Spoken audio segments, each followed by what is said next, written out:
ही दिवाळी महाराष्ट्राच्या शेतकऱ्यांसाठी अंधारात गेलेली दिवाळी झालेली आहे। इतिहासात याची नोंद होणार आहे, कारण की राज्याच्या सरकारने जाणून-बुजून महाराष्ट्रामध्ये मराठा ओबीसी अशी लढत निर्माण करून महाराष्ट्रामध्ये दुष्काळाची संपूर्ण परिस्थिती असताना 1 सप्टेंबरपासून पिण्याच्या पाण्याचा टँकर चालू असताना सुद्धा दुष्काळावर चिंता करण्यापेक्षा दुष्काळामध्ये शेतकऱ्यांना आणि ग्रामीण भागाच्या हातावर कमवणाऱ्या खाणाऱ्या लोकांना काम देणं आणि त्यांना मदत करणं ही महत्त्वपूर्ण भूमिका सरकारला करायची होती। पण सरकारातले मंत्री ओबीसी वर्सेस मराठा करताना आपण पाहिलं। आज आम्हाला काँग्रेसची भूमिका त्याच्यातली स्पष्ट आहे आणि वारंवार आम्ही सांगतोय की 2014 मध्ये देवेंद्र फडणवीसांनी केंद्रात आणि राज्यात सत्ता येण्यासाठी मराठा आरक्षणाची जी घोषणा केली होती ती त्यांनी पूर्ण करावी। बहुमताचं सरकार केंद्रातही आहे आणि राज्यातही आहे। पण हा जो वाद महाराष्ट्रामध्ये सुरू केलेला आहे, जळता महाराष्ट्र निर्माण केलेला आहे, हा महाराष्ट्र आम्हाला असा जळता महाराष्ट्र नको। आम्हाला शाहू फुले आंबेडकरांचा महाराष्ट्र हवा, ज्या महाराष्ट्रामध्ये सामाजिक न्यायाची भूमिका होती, तो महाराष्ट्र आम्हाला पाहिजे। बीजेपीने जाणून-बुजून महाराष्ट्राचं हे गौरव शाहू फुले आंबेडकरांचा विचाराचा हा संपुष्टात आणण्याचा हा प्रयत्न या पद्धतीने करताय, असा आरोप नाही, वास्तविकता आहे। आज दुष्काळाची परिस्थिती असताना शेतकऱ्याला मदत करण्याच्या ऐवजी जी मदत यांनी घोषणा केली ती अत्यल्प आहे। म्हणजे एक काळ होता की याच्यापेक्षा 3 पटीने जास्त पैसे मिळत होते, आता त्याला पैसे कमी केलेत, अजूनही खात्यात कमी पैसे जमा झाले नाहीत। दिवाळी संपली, शेतकऱ्यांचं धान्य थोडं काय निघालं तर अजूनपर्यंत समर्थन मूल्यांचे केंद्र उघडले गेले नाहीत। माती मोल शेतकऱ्यांच्या शेतीच्या मालाचा भाव विक्री आपण होताना पाहिलेला आहे आणि म्हणून एकीकडे खर्च शेतीवरचा वाढला, डिझेलचे भाव वाढलेत, खताचे भाव वाढलेत, बियाणाचे भाव वाढलेत, औषधींचे भाव वाढलेत, 18% GST लावून शेतकऱ्यांना ह्या सगळ्या वस्तू विकत घ्याव्या लागतात आणि म्हणून महाराष्ट्रामध्ये देशातल्या सगळ्यात जास्त शेतकऱ्यांच्या आत्महत्या होत असतील तर ते महाराष्ट्रामध्ये होताना आपण पाहतोय। आपण या दिवाळीमध्ये अजून एक दुर्दैवी घटना पाहिल्या की मध्यमवर्गीयातल्या महिलांनी सुद्धा आत्महत्या केलेल्या आपण पाहिलेल्या आहेत। दिवाळीमध्ये महागाईच्या या महाभस्मासुरामुळे आपल्या घराला दिवाळी साजरी करू शकत नाही, म्हणून मध्यमवर्गीय महिलांच्या, गरीब महिलांच्या पण आत्महत्या महाराष्ट्रात झालेल्या आहेत। तरुणांच्या, बेरोजगारांच्या आत्महत्या महाराष्ट्रामध्ये मोठ्या प्रमाणात वाढतात आहेत। छोटे दुकानदार आत्महत्या करताना आपण पाहतोय। जवळपास तो आकडा 22,000च्या वर आज प्रत्येक स्तरामधून आत्महत्याचे प्रमाण जाऊन हे 22,000च्या वर महाराष्ट्रामध्ये आत्महत्या ह्या सरकारी आकडे आहेत। पण जे आकडे सरकारी नसतील तर ते अजून आकडे मोठेच आहेत। पण सरकारला याचं थोडंसं पण लाज वाटत नाही आणि जनतेचे प्रश्न मुद्दामून दुर्लक्षित करण्याचा एक प्रयत्न केला जातोय। काँग्रेसची भूमिका स्पष्ट आहे की सरकारने बेरोजगारी असेल, शेतकऱ्यांचे प्रश्न असतील, महागाईचे प्रश्न असतील, गरिबांचे प्रश्न असतील, या प्रश्नाकडे सरकारने लक्ष घालावं। नाही घातलं तर मग जनता या सरकारला सत्तेच्या बाहेर काढल्याशिवाय तर शांतता राहणारच नाही। कारण की आज आपण पाहिलं की महाराष्ट्र जेव्हा जळते आहे तर आता तर खरं तर हे थोडंसे जनाची नाही तर मनाची असती ते स्वतःच राजीनामा देऊन मोकळे झाले असते। पण नाही तर आता यांना जितकी बर्बादी होतं तेवढे गंमत करतात, हसतात आहेत। मंत्रिमंडळामध्ये 17 मंत्री पहिलेच कमी आहेत, आता परवा कॅबिनेट झाली त्याच्यामध्ये 16 मंत्री त्या ठिकाणी आले नाही। म्हणजे राज्यातली परिस्थिती किती भयावह आहे। राज्याच्या मंत्रिमंडळामध्ये कुठलाही समन्वय नाही अशी परिस्थिती आज आहे। ज्या कॅबिनेटमध्ये लोकांच्या अपेक्षा असतात की कॅबिनेट आज आमच्यासाठी काही निर्णय करेल, पण कॅबिनेटमध्येच मंत्री जात नसतील आणि पहिले 17 मंत्री कमी आहेत, अशा परिस्थितीमध्ये राज्याची परिस्थिती काय आहे ही समजण्यासारखं आज राज्यातली जनता खुळी राहिलेली नाही। माननीय राज्यपाल महोदयांनी तातडीने या सरकारला एक कारणे दाखवा नोटीस दिला पाहिजे. या पद्धतीनं जनतेच्या हिताचं निर्णय घेण्याची व्यवस्था ही सरकार करत असेल तर ही सरकारच बरखास्त केली पाहिजे, ही मागणी काँग्रेस पक्षाची आहे. आपण प्रश्न विचारू शकता. भुजबळांनी जे मराठा समाजाबाबतचे जे वक्तव्य आहे त्या संदर्भात आता आहे. वडेट्टीवार यांनी सांगितले की आम्ही तुमच्या मताशी सहमत नाही आहे. काय वाटतं की तुमची काँग्रेस? मी आजही ठोकपणे आपल्याला सांगतो की आमचे नेते राहुल गांधीजींनी जे भूमिका जनगणनेची मांडलेली आहे त्या जनगणनेतूनच कायदेशीर या बाबी सगळ्या मोकळ्या होऊ शकतात. 50%चं जे सिलिंग आहे ते सिलिंग रद्द होऊ शकते. या भाजपला हे करायचं नाही. नरेंद्र मोदीजी देशाच्या प्रधानमंत्र्यांनी सांगितलं की गरीब जात आहे, म्हणजे याचा अर्थ देशामध्ये गरीब जात आणि श्रीमंत अशी एक विभाजन करण्याचं प्लॅन बीजेपीने केलेला आहे आणि म्हणून जातीनिहाय जनगणना ते करत नाही. मी मराठा समाजाच्या आणि सगळ्या ज्या आरक्षणासाठी प्रलंबित जाती आहेत त्यांना मी विश्वास देतो, काँग्रेसच्या वतीने विश्वास देतो. आम्हाला राज्यात आणि केंद्रात सरकार द्या, आम्ही हे सगळे आरक्षणाचे प्रश्न निकाली काढून देण्याची जबाबदारी ही काँग्रेस पक्षाची राहणार, ही भूमिका आम्ही या ठिकाणी मांडतोय. या पद्धतीचा जो वाद निर्माण करून राज्यातल्या मूळ प्रश्नाला बाजूला सारण्याचं जे काम चालू आहे, राज्य जे जळत आहे त्याच्यामुळे राज्याचं जे नुकसान होते आहे, अनेक उद्योग चाललेत राज्यातून. मोदीजी जेव्हा जेव्हा महाराष्ट्रात आले तेव्हा तेव्हा महाराष्ट्रातले उद्योग गुजरातमध्ये नेलेत आणि आज या जळत्या महाराष्ट्रामध्ये छोटे उद्योग आता ते पण बाहेर जायला निघालेत. राज्याच्या तिजोरीमध्ये येणारा पैसा त्याच्यामध्ये थांबला. राज्य हे कर्जबाजारी राज्य आणि दिवाळखोरीत काढण्याचं काम राज्याच्या सरकारच्या या दृष्टबुद्धीमध्ये होते आहे, असं हे स्पष्ट होते आहे. त्यामुळे काँग्रेसची भूमिका स्पष्ट आहे की जे आरक्षणाच्या लाईनमध्ये आहेत, ज्या आर्थिक आणि शैक्षणिक जो समाज मागं असेल त्या प्रत्येक समाजाला आरक्षणामध्ये आणून त्याला न्याय देण्याची भूमिका ही काँग्रेस पक्षाची आहे. सरकारमध्ये आहे, सरकारचे मंत्री आहेत, त्यामुळे सरकारचाच इन्व्हॉल्व याच्यामध्ये आहे आणि म्हणून माननीय राज्यपाल महोदयांनी महाराष्ट्रामध्ये आग पेटवणाऱ्या सरकारला बरखास्त केलं पाहिजे, ही भूमिका आमची आहे.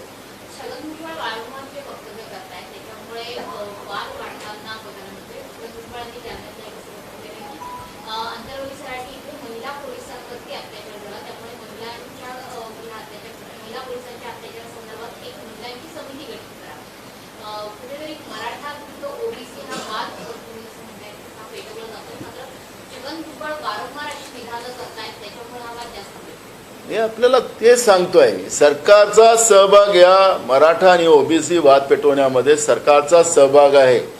आग कोणी लावली?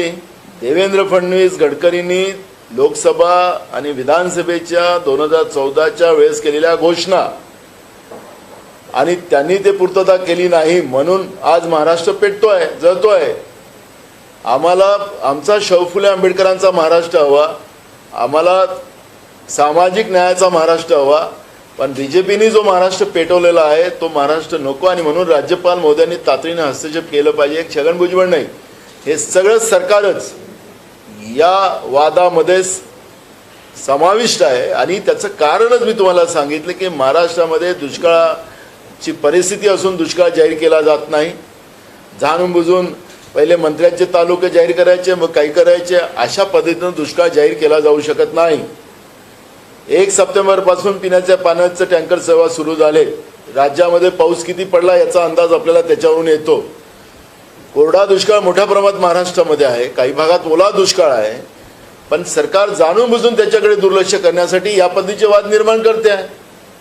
महागाईवर बोलायला तयार नाही सरकार, बेरोजगारी बोलायला नाही. फडणवीसांनी सांगितलं की आम्ही कंत्राटी नोकर भरती आम्ही रद्द केलेली आहे. मग नवीन पॉलिसी काय? जे मुलं मुली महाराष्ट्रामध्ये 50,000 मुलं मुली आज कॉम्पिटिशन एक्झामसाठी तयारीने बसलेले आहेत, तर त्यांचे ओव्हरेज झाल्यानंतर नवीन नोकर भरतीच्या बद्दल सरकार जाहीर करेल का? ते का अजूनपर्यंत जाहीर केलं नाही? तो पण प्रश्न या ठिकाणी निर्माण होतो आहे. पण या वादामध्ये मीडियाचं पूर्ण लक्ष या ओबीसी आणि मराठामध्ये लावून द्यायचं आणि सरकारने ही सगळी गंमत पाहावी आणि राज्य जळत ठेवावं, ही जी सरकारची भूमिका आहे त्याचा आम्हाला विरोध आहे. हे मराठी झालं का? हां. ज्या मंत्रिमंडळाचा विस्तार आखलेला आहे आणि म्हणून आता आमदारांना खुश करण्यासाठी त्यांना महामंडळाचं वाटप गाभ्यात दाखवलं जातं. आपल्याला हे जे खोक्याचं आणि भ्रष्टाचाराने बरबटलेलं हे जे सरकार महाराष्ट्रामध्ये आहे, या सरकारची नीती आणि नियत या दोन्ही गोष्टी खराब आहेत. या महाराष्ट्राला भूषणावं नाहीत. राज्याची तिजोरी कशी लुटता येईल, कोणाला जास्त लुटता येईल, त्याच्यावर हे राज्य काम करते आहे. राज्याचा एक उपमुख्यमंत्री नाराज होऊन घरी बसतात, मग एका रात्री त्यांचा सगळा डेंगू चांगला होऊन जातो, दिल्लीला जातात आणि मग तिथं जाऊन घरानं सांगतात की माझ्या फायली तिथं क्लिअर केल्या जात नाही वगैरे. हे अशा पद्धतीच्या आपल्या मीडियाच्या माध्यमातून ऐकतो आहे. म्हणजे हे महाराष्ट्र कसं चाललेलं आहे याचं काही वेगळं आम्हाला उदाहरण देण्याची गरज नाही. या राज्यामध्ये जो तमाशा मंत्रिमंडळात चाललेला आहे त्याच्यामुळे राज्याचा तमाशा व्हायला निघालेला आहे. राज्याची जनता कोणाकडे बघून या राज्यामध्ये जिवंत राहणार? आता हे सरकार आपल्या दारीवालं यांनी जी योजना काढली, यांनी सांगावं राज्याच्या जनतेला की एवढे पेंडॉल आपण मोठे मोठे तयार करतात, तर कोणते पैसे असतात, कुठून पैसे आणले जातात, कोणाला कॉन्ट्रॅक्ट दिला जातो पेंडॉलचा. एका ठाण्याच्या माणसाला पूर्ण राज्यातल्या पेंडॉलचा कॉन्ट्रॅक्ट दिला जातो. 3 कोटी 3.5 कोटीचं ते पेंडॉल असतं. सगळे पैसे DPDC मधून खर्च केले जातात. त्या जिल्ह्याच्या विकासाचे जे पैसे असतात, आता गावामध्ये गेड्यापाड्यात गेलात तर रस्ते नाहीत, पिण्याच्या पाण्याच्या सोयी नाहीत, ग्रामपंचायतनी इलेक्ट्रिकचं बिल भरलं नाही म्हणून त्याचं नळ योजनेचे कनेक्शन कापले गेलेत. आता ग्रामपंचायतमधूनही लोक आणायसाठी, कारण की सरकारी योजनेच्या माध्यमातून तिथं लोक जमा करण्याचं काम केलं जात आहे. यांच्या योजनेसाठी लोक येत नाही. या सगळ्या योजना ज्या आहेत, जे वाटप करतात ते काँग्रेसच्या काळातल्या आहेत, हे काही यांच्या सरकारच्या काळातल्या नाही आहेत. पण आम्ही ज्या योजना होत्या त्या गाव पातळीवर, पंचायत समितीच्या पातळीवर आम्ही त्या योजनेचं वाटायला लावत होतो. पण त्याच योजना यांनी एकत्रित करून या आता सरकार आपल्या दारी आणि त्या ठिकाणी जाऊन आमचं सरकार कसं राज्य लुटते आहे हे सांगायचं काम करताय का? अशा पद्धतीचं चित्र आज आहे. आणि हे जेवढं सरकार आपल्या दारीचं कार्यक्रम करतील तेवढा लोकांमध्ये यांच्याबद्दलचा राग निर्माण होत आहे. यांनी करावं, महाराष्ट्रातल्या सगळ्या 36 जिल्ह्यामध्ये कार्यक्रम करावा. राज्याच्या जनतेच्या पैशाची उधळपट्टी यांनी करावी, कारण की आता सत्तेत आहे.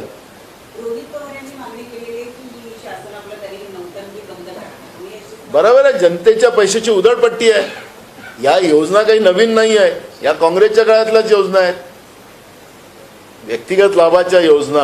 आता 7/12 हा जो आहे तो आपण ऑनलाईन केला, तो 7/12 पण वाटायला निघतात हे लोक. आता मला काही कळायला कारण नाही की हे कुठले नौटंकी नाही आहे, हे महानौटंकी आहे. हे नौटंकी शब्द नाही, महानौटंकी, कारण 3 लोक आहेत ना.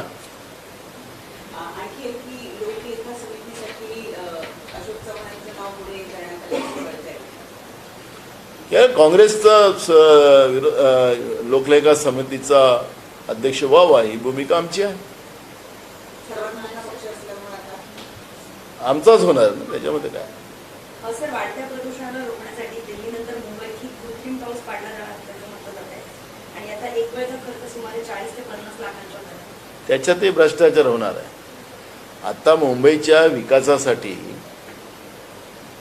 आणि महाराष्ट्राच्या विकासासाठी जी निर्मल भवनमध्ये दलालांची फौज निर्माण केलेली आहे, तुम्ही ते सगळं त्यांनी रेकॉर्ड मागवा, माहितीच्या अधिकारात त्यांनी द्यावा. आम्ही विधानसभेत मागणी करणारच आहोत की याचं काम काय केलं यांनी आणि किती टेंडर तिथून पास केले गेले, कसे अभाव केले गेलेत. महाराष्ट्राचे सगळे टेंडर अभाव होतात आहेत आणि मग काम मुद्दामून टेंडर पुन्हा घेऊन घ्यायचा, काही थोडंफार खोदखात करायचं आणि मग ते काम उशीर करायचं आणि पुन्हा त्याचे पैसे वाढवायचे. हा एक नवीन भ्रष्टाचाराचा गोरखधंदा महाराष्ट्रातलं सरकार करते आहे दलालाच्या माध्यमातून.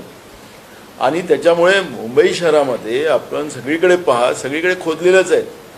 किती दिवसापासून कामं चालू आहेत. एक एक काम पूर्ण करून दुसरे कामं चालू करता आले असते, पण यांनी संपूर्ण मुंबईमध्ये सगळीकडे खोदखाद करून त्या धुळामुळे मोठ्या प्रमाणात प्रदूषण मुंबई शहरामध्ये वाढलेलं आहे.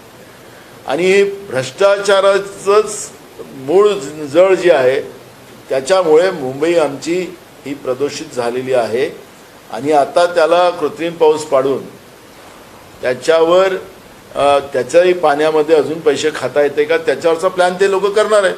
त्यामुळे भ्रष्टाचारी सरकार जी आहे महाराष्ट्रातली, याच सरकारला कसं पाडता येईल हे ठरवण्याचं काम आता जनता करेल. 27 नोव्हेंबरपासून जवळपास 1 लाख कंत्राटदार संपावर जात आहेत. ते कंत्राटदार आहेत त्यांनी सरकारी कामांची कंत्राटे घेतली आहेत. त्याचं कारण असं आहे की सरकारने त्यांचे जवळपास 10,000 कोटी रुपये थकवलेले आहेत. स्वाभाविक आहे की राज्याच्या तिजोरीत खणखटाट आहे. हे दिवाळखोरीमध्ये हे सरकार निघालेलं आहे. मोठ्या प्रमाणात टेंडर काढून आपल्या आमदारांना खुश करण्याचा प्रयत्न, तिजोरीमध्ये पैसे नसताना सुद्धा यांनी आमदार सांभाळण्यासाठी जे काही कृती केलेली आहे त्याचे परिणाम राज्य सरकारला भोगावं लागणारच आहे. राज्याच्या तिजोरीत येणारा पैसा म्हणजे आपण डायमंड मार्केटचा उल्लेख केला तर त्याच्या माध्यमातूनही आपल्याला रिसिप्ट मोठ्या प्रमाणात कटत होती.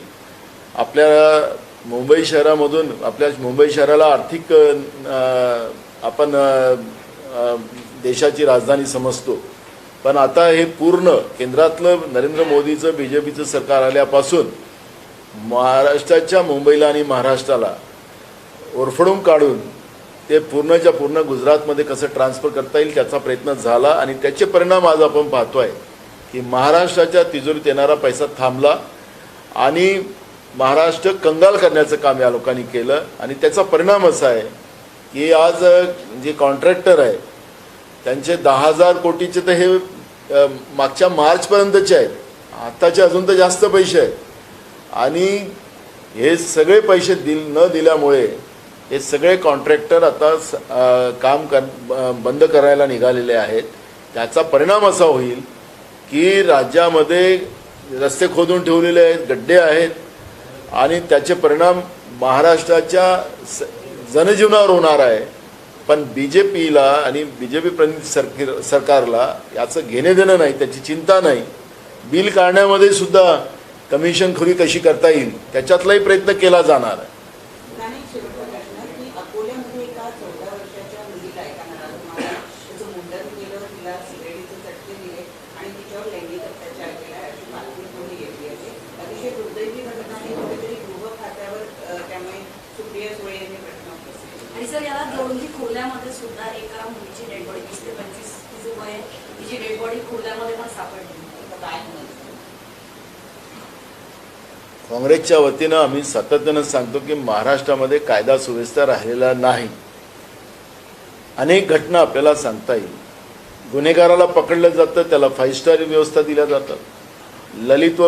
ललित पाटील नावाचा जो ड्रग माफिया होता, या ड्रग माफियानी जे काही नवीन पिढीला बर्बाद केलं, अनेक कुटुंब उद्ध्वस्त केले, अनेक नवीन पिढीचं जीवन उद्ध्वस्त केलं, त्याला 5 स्टार व्यवस्था दिल्या. त्याच्या मैत्रिणीला भेटायला दवाखान्यामध्ये व्यवस्था निर्माण केली. कोण होता त्याच्या पाठीशी? का गृहमंत्री सांगत नाही? मला सगळं माहिती आहे असं ते सांगतात. बघ, तुम्ही ललित पाटीलला जी काही मदत केली पळून जाण्यासाठी तुमच्या पोलीस विभागाने, ते कोणाच्या सांगण्यावरून केले? जरांगे पाटलावर लाठीचार्ज सौम्य करण्याचे आदेश तुम्ही देता आणि हे तुम्ही मान्य केलात, तुम्ही माफी मागितली. मग ललित पाटीलला तुमच्या पोलिसांनी सोडलं, त्याला पळून जाण्यासाठी व्यवस्था केली, तर ते तुमच्या आदेशाने केली होती का? त्याचं या राज्याच्या जनतेला उत्तर द्यावं. पण गृहमंत्री अजिबात बोलणार नाही. गृहमंत्री आता जेवढं काही होते ते आता राज्याचे मुख्यमंत्रीच करणार आहेत, मुख्यमंत्रीच न्याय देणार आहेत. मुख्यमंत्र्याच्या खांद्यावर बंदूक ठेवून राज्याचे गृहमंत्री आपल्याला लपवतात आहे का हा प्रश्न आहे. पण या सगळ्या प्रश्नामध्ये हा राजकीय प्रश्न होऊ शकत नाही. हा महाराष्ट्रातल्या कायदा सुव्यवस्थेचा प्रश्न आहे. महाराष्ट्रामध्ये पोलिसांमध्ये सुद्धा आता मनधैर्य राहिलेलं नाही. जे हिंमत महाराष्ट्राच्या पोलिसात होती, गुन्हेगारांना लगाम लावण्याची ताकद होती, ती या राज्यकर्त्यांच्या चुकीच्या धोरणामुळे जे पोलीस चांगलं काम करतात त्याला हे सस्पेंड करतात आणि जे काहीच करत नाही त्यांच्यासाठी काय काय सवलती दिल्या जातात. विरोधकांवर हेरगिरी करणाऱ्या IPS अधिकाऱ्यांना काय काय सोन्याच्या ताटामध्ये काय काय पक्वानं देतात ते आपण पाहतोय. आणि म्हणून मी आपल्याला सांगतो की विरोधकांसाठीच फक्त पोलिसांचा वापर करायचा आणि जे पोलीस विरोधकांवर अत्याचार करतील, जनतेवर अत्याचार करतील, त्याच पोलिसांना न्याय देण्याची व्यवस्था महाराष्ट्रात निर्माण केली गेलेली आहे. हे फक्त एका व्यक्तीचे पोलीस नाही आहेत, हे महाराष्ट्राच्या जनतेचे पोलीस आहेत. महाराष्ट्राच्या जनतेच्या घामाच्या पैशाचा पगार ते पोलीस घेतात. त्यांनी माझं आव्हान आहे काँग्रेसच्या वतीनं की पोलिसांनी या राजकारणात न पडता, आणि की आज ते सत्तेत आहेत उद्या आम्ही सत्तेत येऊ, आणि मग हे असे वागणारे पोलीस, इशारावर वागणारे पोलीस, असे पोलिसांची महाराष्ट्रात जरूरत नाही राहणार. आखरी पोलिसांनी लोकांसाठी काम करावं ही अपेक्षा आमची आहे आणि त्या पद्धतीनं महाराष्ट्राच्या पोलिसांनी काम करावं. जे पहिले पोलीस होतं तसं पोलीस महाराष्ट्रातलं आम्हाला हवं. जरांगे पाटील मराठा समाजाला आरक्षण द्यावं म्हणून महाराष्ट्राच्या दर्जावर आहेत, पण त्यांना केवळ तारीख मिळते म्हणून मी परेशान आहे आणि सरकारला उघडं पाडणार असं त्याला म्हणाले.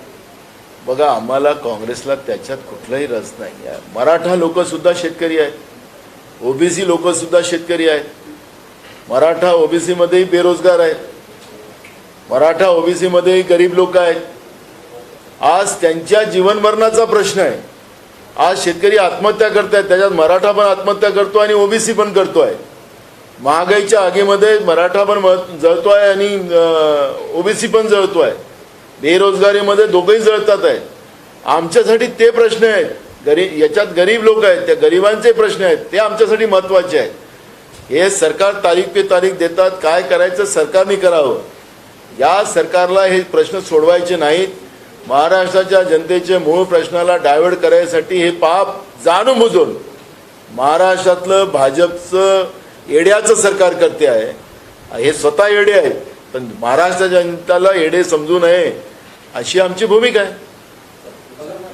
वडेट्टीवारांनी एक वादग्रस्त वक्तव्य केलं होतं. ते म्हणाले होते की परभणीमध्ये की डॉक्टर बाबासाहेब आंबेडकरांनी जर मुस्लिम धर्म स्वीकारला असता तर देशाचे दोष तुकडे होते. मी काय ऐकलं नाही आहे. त्यांनी काय बोलले ते तुम्ही त्यांना विचारून घ्या. काल भारताचा पराभव झाला ऑस्ट्रेलियाबरोबरच्या मॅचमध्ये. 2024ला निवडणूक आहेत, इंडियाचा विजय होईल का? इंडियामध्ये समजा तो खेळाडू आला तर ते हार होते, जो खेळाडू काल तिथं पोहोचला होता. त्यामुळे इंडियाची जीत, आता तो खेळाडू आमच्या इंडियामध्ये नाही, त्याच्यामुळे इंडियाची जीत होणारच. नाना जिस तरीके से शासन आपलादारी को लेकर के सवाल खड़े हो रहे हैं, रोहित पवार कह रहे हैं ये नौटंकी है. आपके जिले में आज 2 लोग गए हैं, एक उप मुख्यमंत्री वहां पर नहीं पहुंचे हैं. इन सारी चीजों को कैसे? ये नौटंकी नहीं है, महानौटंकी है. कांग्रेस के जमाने की जितनी योजना है वही योजना को ये जाकर क्रेडिट लेने की कोशिश कर रहे हैं, और क्रेडिट लेते समय जनता के पैसे की लूट मचाने का काम, वहाँ पे भ्रष्टाचार करने का काम राज्य की ये शिंदे सरकार कर रही है, बीजेपी रणनीति सरकार कर रही है. ये आपको देखने मिलेगा. ये जितना भी पैसा खर्चा होगा पेंडॉल का, ये वो उसमें करोड़ों रुपया खर्चा जो होगा वो जिले के विकास के लिए जो DPDC की राशि उपलब्ध की जाती है उसके वो पैसे से वह खर्चा होगा. ग्राम पंचायत को जो विकास के लिए जो पैसा मिलता है वो ग्राम पंचायत के सरपंच को पूरे लोगों को लाना है गाड़ियों से, तो वो अपने ग्राम पंचायत के पैसे से लाएगा.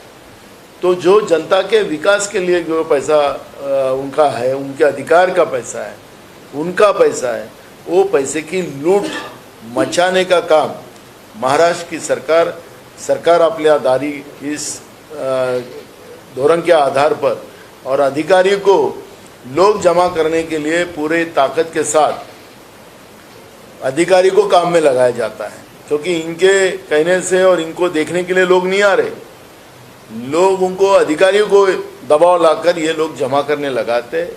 और हर जगह आप मैं आज हमारे जिले में हो रहा है भंडारा में, जो जिले में इनका सरकार आपल्या दारी जो प्रोग्राम हुआ है वो जिले में जाके फीडबैक आप लीजिए, लोग गाली दे रहे हैं इनको। ये अच्छा है कि जो हर जिले में जाके जो बची बुची सरकार की औकात है वो औकात लोग निकाल लेंगे। नाना, मराठा वर्सेस ओबीसी की जो लड़ाई महाराष्ट्र में चल रही है, एक मंत्री खुले मंच से चैलेंज देते हैं, दूसरी तरफ मराठाओं के नेता जरांगे पाटिल चैलेंज करते हैं। सरकार उनको भी आश्वासन देती है, उनको भी आश्वासन देती है, कानूनी रास्ता क्या है? कानून रास्ता एक ही है, जो हमारे नेता राहुल गांधी जी ने जाति न्याय जनगणना का जो भूमिका रखी है, जो 50% आरक्षण का जो मर्यादा है वो जनगणना के आधार पर ही खत्म कर सकते हैं।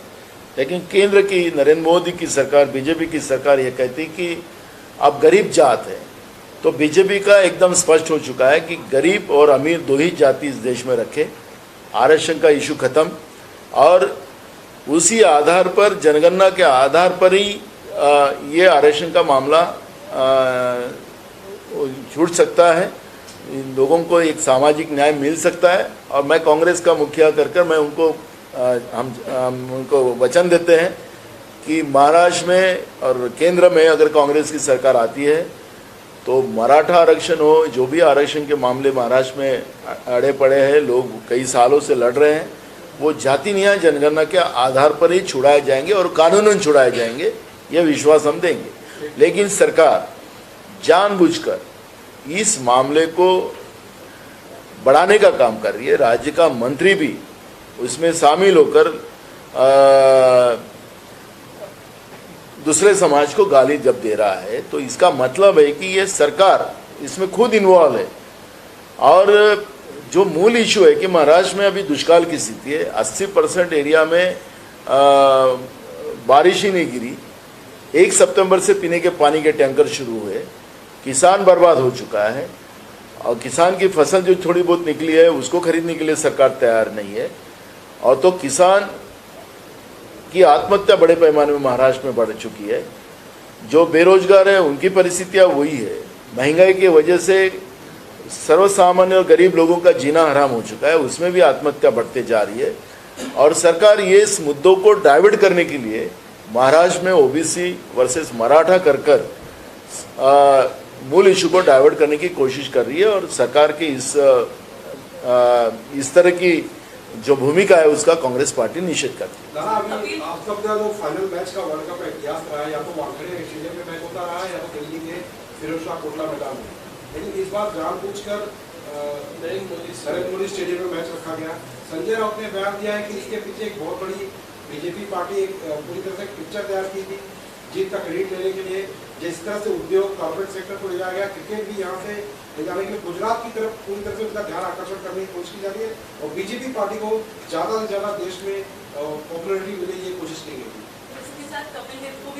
कपिल देव को पूरा टीम थी, 19 सिटी की विजेता टीम, उनको भी इन्विटेशन दीजिएगा था, जिसको लेकर कपिल देव ने कहा भी है। और संजय राउत ने भी कहा है कि बीजेपी के छोटे-छोटे नेताओं को भी बुलाया गया था, पर कपिल जैसे जो बड़े इंसान हैं उनको बुलाया नहीं गया। ये सब इवेंट मैनेजमेंट की गई। ये इवेंट मैनेजमेंट पे और नौटंकी में बीजेपी बहुत एक्सपर्ट है। वो कई अपन घटनाओं का ये देंगे, लेकिन कल की घटना ताज़ा है। सरदार वल्लभ भाई पटेल स्टेडियम का नाम था, उस स्टेडियम को अपना ही खुद का नाम प्रधानमंत्री जी ने, नरेंद्र मोदी जी ने दिया है। ये तो अभी का इतिहास है, कोई पुराना तो इतिहास है ही नहीं। सरदार वल्लभ भाई पटेल से भी बड़ा बनने की कोशिश वो करने की कोशिश कर रहे थे, लेकिन कल के मैच ने ये दिखा दिया कि तुम कितना भी नौटंकी कर लो, कितना भी इवेंट मैनेजमेंट कर लो, तकदीर अब तुम्हारे साथ नहीं है, भगवान श्री राम तुम्हारे साथ नहीं है। कल जिस तरह से हिंदुस्तान की टीम के बारे में लोगों के मन में एक विश्वास था कि हमारी हिंदुस्तान की टीम ही वर्ल्ड कप जीतेगी, और पूरे देश के लोग पूरे देश के लोगों की नज़र उस कल के मैच पे थी। लेकिन जो इंडिया के विरोध का जो खिलाड़ी वहाँ पहुँच गया स्टेडियम के अंदर, और वहीं से मैच हारना शुरू हो। तो मुझे लगता है कि अब बीजेपी के लोगों ने भी ये समझना चाहिए कि वास्तविकता क्या है। अब वो खिलाड़ी का काम अब देश में नहीं बचा है, क्योंकि वो जहाँ जाएगा वहाँ बंटाधार होने वाला है, यह अब स्पष्ट हो चुका है। इंडिया हारेगी कि जीतेगी, जो आप लोगों की अलायंस है, अब एक इंडिया तो वो खिलाड़ी हमारे साथ नहीं है, इसलिए इंडिया जीतेगा। नाना साहब, उत्तर प्रदेश में भाजपा सरकार ने हलाल सर्टिफाइड जो खाना है, दवाइयां हैं, उस पर बैन लगा दिया है। इससे काफी पॉलिटिकल कंट्रोवर्सी लगी है। देखो, वो संवैधानिक व्यवस्था को बीजेपी न मानने वाली पार्टी है। हमारे देश में जितने भी धर्म और जाति के लोग रहते हैं, उनका अपने धर्म के आधार पर उनको उनका रहन सहन, उनका एक व्यक्ति स्वातंत्र, उसका सब चीज़ें उसको है। लेकिन अगर बीजेपी ये चाहती है कि ये सब व्यक्ति स्वातंत्र ही सबका खत्म हो जाए, तो इसका मतलब ही कि वो संवैधानिक व्यवस्था का नहीं मानती। संवैधानिक व्यवस्था के आधार पर वो सरकार बनी हुई है। अगर उनको किसी के धर्म के बारे में गुस्सा करने का अधिकार नहीं है, उनके रीति रिवाज के ऊपर गुस्सा करने का किसी को अधिकार नहीं है। मुसलमान को हिंदू के ऊपर नहीं और हिंदू को मुसलमान पे नहीं है। लेकिन देश में अगर ऐसी स्थिति बनती है तो ये संवैधानिक व्यवस्था को न मानने वाली जो मानसिकता के लोग जो सत्ता में बैठे हैं, उनको जनता सबक सिखाए। नाना, आप लगातार कह रहे हैं कि जब मोदी जी का दौरा महाराष्ट्र में होता है, उद्योग धंधे कहीं न कहीं बाहर चले जाते हैं। किस तरीके की चीजें आपके पास आई है, आंकड़े आए हैं, किस तरीके का? कितने आंकड़े चाहिए आपको? जितने भी इंडस्ट्री जो गुजरात के चुनाव के पहले बड़े पैमाने में महाराष्ट्र से जितनी इंडस्ट्रीज गई है, तो गुजरात में ही गई है। अभी अपने राज्य के मुख्यमंत्री वो चालू है कि नहीं देखने के लिए गए थे, बीच में उनको बुलाया गया था। अभी डायमंड का उद्योग जैसे अब शिरडी में आए मोदी जी, तो मुंबई का सबसे बड़ा उद्योग जो था डायमंड उद्योग, वो भी चले गया सूरत में। तो इसका मतलब है कि ये जितना भी महाराष्ट्र में रिसोर्सेज थे उद्योग के, वो सब रिसोर्सेज निकाल कर गुजरात लेके गए। तो इसमें छुपा क्या है, कहाँ आंकड़ेबाजी देने की जरूरत? आपको लगता है कि जिस तरीके की महाराष्ट्र में इस समय कंडीशन बनी हुई है, लगातार झगड़े चल रहे हैं, आगजनी चल रही है, दंगे की स्थिति है, ऐसे में कोई नया उद्योगपति या कोई नई इंडस्ट्री डालेगा? बिल्कुल, मैं जब भी कहा कि महाराज जो जल रहा है और जलाने का काम सरकार कर रही है, जानबूझकर कर रही है, सरकार के मंत्री उसमें इन्वॉल्व है, तो जो भी उद्योग है वो भी यहाँ से जाएंगे। क्योंकि उद्योगों के लिए जो शांतता चाहिए, वो अशांतता अगर महाराष्ट्र में होगी, महाराष्ट्र जलता होगा, तो कोई भी उद्योग यहाँ खड़ा नहीं रहेगा, सब भागेंगे। और यही बीजेपी चाहती है कि महाराष्ट्र कंगाल हो, और बीजेपी की रणनीति उसी आधार पर चल रही है और अब पूरे राज्य की जनता समझ रही है। नाना, जेपी नड्डा कहते हैं कि इस बार का जो चुनाव जो 5 राज्यों में हो रहा है, वो बीजेपी वर्सेस परिवारवाद, उनकी ब्रांड को आप पूछ सकते हैं। अब बीजेपी में कितना परिवारवाद है उसके ऊपर बात नहीं करेंगे वो लोग। अब कितने साल तुम परिवारवाद के नाम पे खाओगे? आपने 10 साल में देश में क्या किया उसका तो बताइए लोगों को। आपने देश को तबाही किया है, देश को बर्बादी किया, आपने देश को बेच के देश चला रहे हो। अब बेचने के लिए कुछ रहा ही नहीं तुम्हारे पास। जिस परिवारवाद की बात करते, तुमने कहा था कि खुद नरेंद्र मोदी जी कहा था कि जिस दिन गांधी परिवार के व्यतिरिक्त राष्ट्रीय अध्यक्ष कांग्रेस का दूसरा बनेगा, तब मैं कांग्रेस के बारे में मैं अच्छा कहूँगा। अब तो हमारे राष्ट्रीय अध्यक्ष मल्लिकार्जुन खड़गे जी हैं, वो एक दलित है, वो तो खुद अपने भाषण में बताते हैं। तो आप अगर गांधी परिवार के एक ब्राह्मण परिवार के बारे में आपका एलिगेशन है, तो आप दलित हो गया, तो किसके बारे में आपका परिवारवाद का एलिगेशन है? तो जो तुमने अगर देश में सत्ता में आने के बाद झूठ बोलकर, झूठ सपने दिखाकर तुमने देश के लिए क्या किया वो तो बताइए आप। देश को आपने तबाही किया था, देश को तो आपने कुछ बढ़ाया नहीं है। एक ऐसी कोई योजना बताइए, मैं बहुत सारे हम लोग देखते हैं, एक योजना मोदी जी ने देश के लिए लाई तो कोई जवाब ही नहीं देता। क्या किया? तो कोई जवाब ही नहीं। मोदी क्या, ऐसा क्या मोदी में, मोदी ब्रांड हो सकता है, तो ब्रांड कभी कभी चलते कभी बंद हो जाते हैं। ऐसे कई ब्रांड आए कई गए हैं। तो मूल इशू है कि हमने लोकतंत्र में हमने जनता के लिए क्या किया, वो तो पहले आप बताइए। आप रोड विकास के नाम से लोगों से पैसा ले रहे हैं डीजल पेट्रोल में, 18 रुपया पर लीटर पे आप डीजल पेट्रोल में पैसा ले रहे हैं, उससे रोड बना रहे, उसी रोड पे आप टोल लगा रहे, उसमें भ्रष्टाचार है। द्वारका और दिल्ली रोड में 18 करोड़ किलोमीटर का रास्ते को आपने 250 करोड़ रुपए में बनाया, तो कितना बड़ा भ्रष्टाचार आप कर रहे हो उसमें भी पता चलता है। हमने रोड बनाए, हमने ब्रिज बनाए, तो वो तो जनता के पैसे से, उसमें भी आप टोल लगा रहे हो, लोगों को तो आप लूट रहे हो। आपने कौन सा विकास किया ये तो बताइए। जनता को लूट कर आज जो देश में, मैंने जब भी कहा कि देश के आंकड़े अभी फिलहाल ही जारी हुए हैं, तो जो महंगाई की वजह से जो मीडियम क्लास और गरीब लोग आत्महत्या कर रहे हैं, बेरोजगारी की वजह से कर रहे हैं। आप अभी आपने नौकर भर्ती के बारे में बात कर रहे हैं कि हम कंपनी में तुमको तुरंत ऑर्डर दे देंगे, तो मैं उनको पूछना चाहता हूं कि उसमें रिजर्वेशन रहेगा क्या? नहीं रहेगा। पगार का गारंटी रहेगा क्या? नहीं रहेगा। आपने सब प्राइवेटीकरण कर दिया, फौज को प्राइवेट निजीकरण कर दिया, तो रिजर्वेशन खत्म हो गया, नौकरी की गारंटी खत्म हो गई, तो आप किसके बारे में बात कर रहे हो? जो देश को निजीकरण के मामले में 100% निजीकरण कर देश को तबाह करने वाली नीति का, तो उसके बारे में बात करो ना। तुम अब परिवारवार बात के ऊपर बार बार बात करके अब देश की जनता समझ चुकी है कि ये तुम्हारा ढकोसला है। जिस गांधी परिवार ने देश को एक नहीं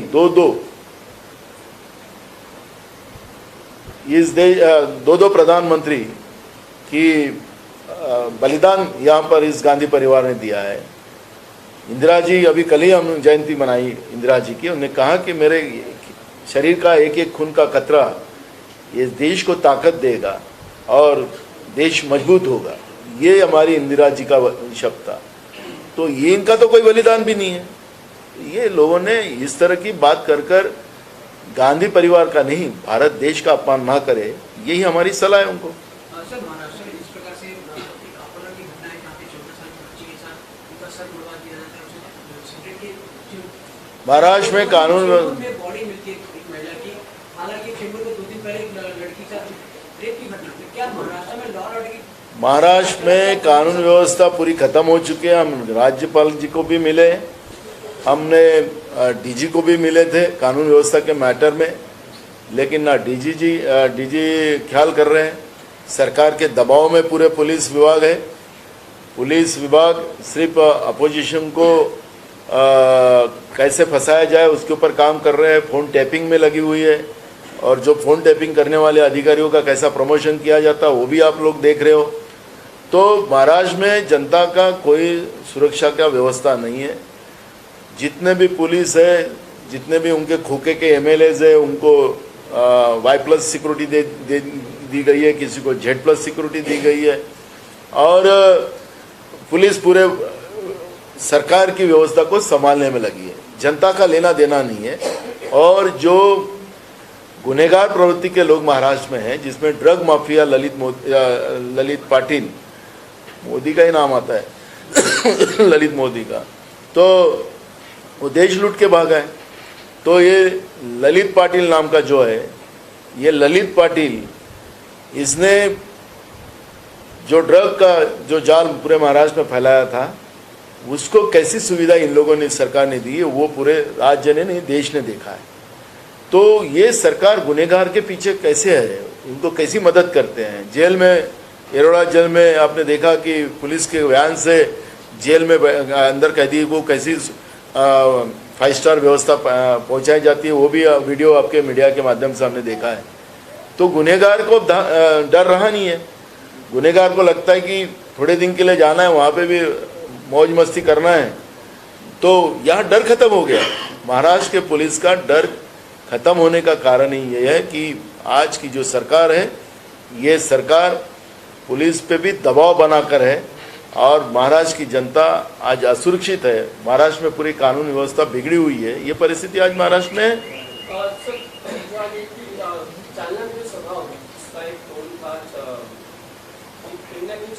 आने वाले समय में उनकी पार्टी स्थापित करनी चाहिए और सारा समाज उनके साथ खड़ा रहेगा। ये बात विजय व्यक्ति की आवाज के सामने भी उनके फोन में सामने है, बाकी के नेताओं ने, क्या ऐसी कोई स्थिति बन सकती है साहब? मैं कल क्या होने वाला है उसके बारे में मैं नहीं जानता। मैं आज की स्थिति पे बात करता हूँ। महाराष्ट्र का मंत्री अगर किसी दूसरे समाज को जाके वहाँ चैलेंज करता है तो राज्य की सरकार इस तरह का मराठा और ओबीसी का झगड़ा पैदा कर कर जनता के मूल इशू को डाइवर्ट कर रही है।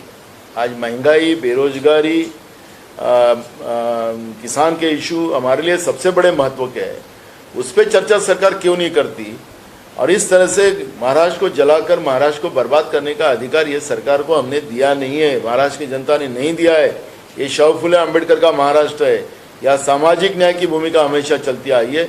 यहाँ सामाजिक न्याय के जगह सामाजिक न्याय को ही मट्टी पलित करने का काम शुरू किया है और इसका हम विरोध करते हैं। महाराष्ट्र की शांति भंग करने के लिए कौन जिम्मेदार है सबसे ज्यादा? मनोज जरांगे पार्टी में महाराष्ट्र की सरकार है। महाराष्ट्र के उप मुख्यमंत्री देवेंद्र फडणवीस, ये शिंदे, राज्य के मुख्यमंत्री, राज्य के उप मुख्यमंत्री अजित पवार और उनकी पूरे सरकार ही जवाबदार है। जरांगे पाटिल और ये बाकी लोगों को कोई आरोप लगाने में कोई अर्थ नहीं, ये सरकार ही उसके लिए जवाबदार है। पर इस सरकार में अगर हम देखें तो अजित पवार एक तरफ नाराज चलते हुए नजर आते हैं, दूसरी तरफ सरकार के शंभूराजे देसाई और छगन भुजबल एक दूसरे के सामने जाति के मुद्दे को लेकर विवाद खड़े करके विरोध करते हैं। पूरे सरकार में ये तो त्रिशूल सरकार कही जाती है, लेकिन पूरे सरकार में जो है वो इस प्रकार के विवाद उठाए गए। त्रिशूल भगवान शिव जी का और माँ दुर्गा जी का ये शस्त्र है।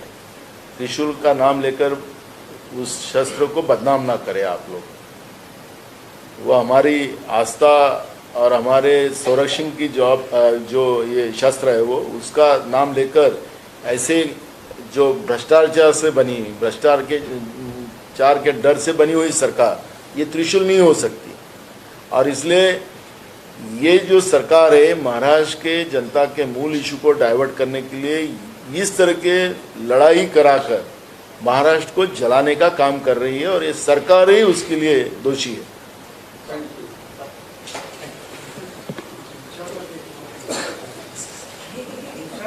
काय म्हणतोय?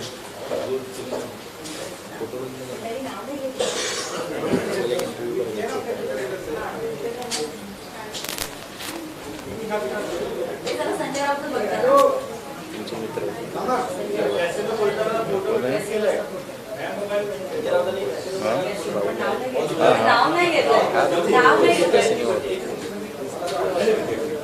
कॅसिनो खेळायला गेला का?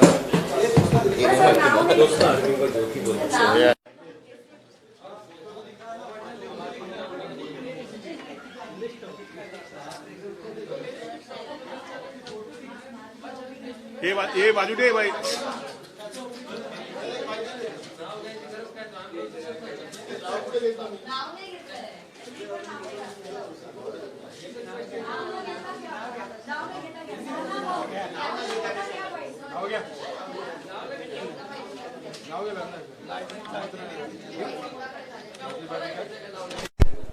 इतके कोणाकडे पैसे झाले दुबईच्या कॅसिनोमध्ये असे खेळ केले जातात, कोणाकडे पैसे पब्लिक केला जरा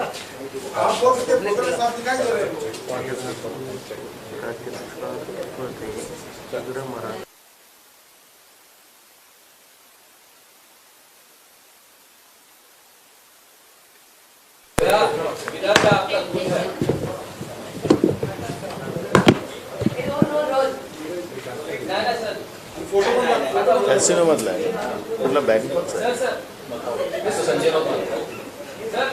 कुठला आपण ते मको हां परत वजन आहे। संजय राऊतांनी एक फोटो ट्विट केलाय आणि त्या फोटोमध्ये त्यांनी नाव कोणाचं घेतलं नाहीये पण महाराष्ट्र पेटलेला आहे आणि हे माशे मकाऊ येथे कसिनो जुगार खेळत आहेत। हा फोटो झूम करा ते तेच आहे ना, पिक्चर आली बाकी आहे असं म्हणतायत आणि अनेकांनी त्याच्यावरती कमेंट करताना सरळ बावनकुळे यांचं कमेंट मध्ये आलेलं नाही। जे संजय राऊतांनी जो फोटो ट्विट केलेला आहे, एकीकडे महाराष्ट्रात दुष्काळाची परिस्थिती आहे आणि अशा या परिस्थितीमध्ये भाजपच्या ते प्रांताध्यक्षाचा फोटो दिसतो आहे त्याच्यामध्ये, तो तपासला गेला पाहिजे। पण जे काही फोटो आता मी पाहिलेत त्या ट्विटमध्ये संजय राऊतांच्या, त्याच्यामध्ये भाजपचे प्रांताध्यक्ष दिसतात आहेत आणि हे खरं आहे की नाही आहे हे राज्याच्या गृहमंत्र्यांनी हे तपासलं पाहिजे आणि याच्यावर एक चौकशी लावली पाहिजे. वेळ आला तर CBIची चौकशी याच्यामध्ये व्हायला पाहिजे, कारण की एकीकडे राज्य कंगाल झालं, राज्याची तिजोरी कंगाल झाली, राज्य दिवाळखोरीत निघालेलं आहे. राज्यामध्ये कॉन्ट्रॅक्टर त्यांचे 10,000 कोटीचे पेमेंट मिळाले नाही म्हणून ते संपावर चाललेले आहेत आणि भाजपचे प्रदेशाध्यक्ष जाऊन तिथं कॅसिनोमध्ये जुवा खेळत असतील तर ही महाराष्ट्रासाठी गंभीर बाब आहे आणि त्याच्यामुळे याचा तपास झाला पाहिजे. संजय राऊतांनी हा फोटो कुठून आणलेला आहे काय त्याला मी त्याच्यावर जाणार नाही, पण हा फोटो गंभीर आहे. सर हिंदी में ये आप किस तरीके से इस फोटो को देख रहे हैं, क्या आप आइडेंटिफाई कर पा रहे हैं वही है कोई बात? जो संजय राउत ने जो फोटो आज ट्वीट किया है कैसीनो में भाजपा के जो प्रदेश के अध्यक्ष है बावनकुले जी, उनका ही फोटो वहाँ नज़र आ रहा है. तो राज्य के गृह मंत्री ने तुरंत इसके ऊपर जांच बिठाना चाहिए, क्योंकि महाराष्ट्र आज दुष्काल की स्थिति में है और राज्य की तिजोरी भी जो है वो पूरी खाली पड़ी हुई है. तो भाजपा के अध्यक्ष के पास इतना पैसा कहाँ से आ गया कि वो कैसीनो खेलने के लिए विदेश जा रहे हैं.